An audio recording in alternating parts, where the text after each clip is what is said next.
টঙ্গীর বিশ্ব ইজতেমায় আগমনের জন্য তাবলিগ জামাতের আমির মাওলানা সাদ কান্ধলভিকে ভিসা দেওয়ার দাবি জানিয়েছেন হেফাজতে ইসলাম বাংলাদেশের প্রতিষ্ঠাতা নায়েবে আমির মুফতি মুহাম্মদ ইজহারুল ইসলাম চৌধুরী।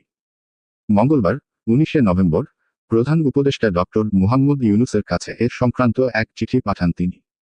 চিঠিতে তিনি বলেন, মাওলানা সাদ কান্ধলভির বাংলাদেশ আগমন নিশ্চিত হলে কমপক্ষে 20,000 বিদেশি অতিথি বিশ্ব ইজতেমায় অংশগ্রহণ করবেন।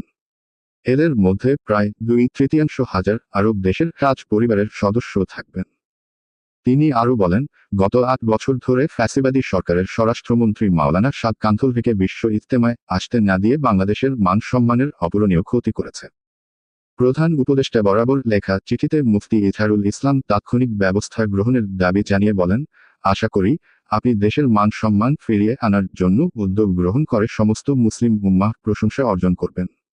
উল্লেখ্য, মুফতি মুহাম্মদ ইজহারুল ইসলাম চৌধুরী ইসলামী ঐক্যজোট বাংলাদেশের চেয়ারম্যান এবং চট্টগ্রাম মহানগরীর জামিয়াতুল উলুম আল ইসলামিয়া লালখান বাজার মাদ্রাসার প্রতিষ্ঠাতা মহাপরিচালক।